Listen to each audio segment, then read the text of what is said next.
আসসালামু আলাইকুম। আমি আজকে মোরিঙ্গা শাক ভাজি করেছি। আমি মোরিঙ্গা শাকটা কিভাবে ভাজি করেছি সেটা আপনাদের সঙ্গে শেয়ার করব। আমি এখানে 25টার মতো কাঁচামরিচ কেটে নিয়েছি, দুইটা মাঝারি সাইজের রসুন কেটে নিয়েছি এবং একটা মাঝারি সাইজের পেঁয়াজ কেটে নিয়েছি।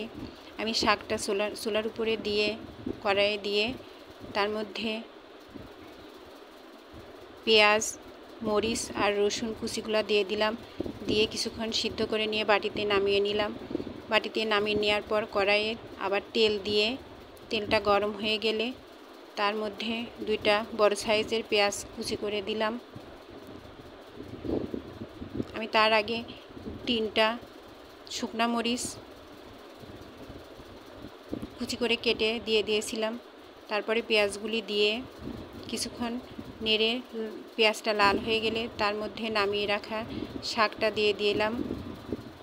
শাকটা দিয়ে দেওয়ার পরে কিছুক্ষণ নেড়ে আমি শাকটা বাটিতে নামিয়ে নিব।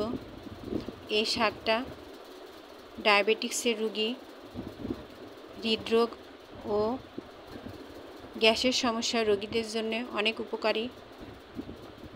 এখন অনেক মানুষ মোরিঙ্গা পাতাটা শুকনা করে গুঁড়া করে পানি দিয়ে ভিজিয়ে খায়। এটা অনেক উপকারী একটা শাক। এভাবে ভেজে খেয়ে দেখবেন, অনেক ভালো লাগে খেতে।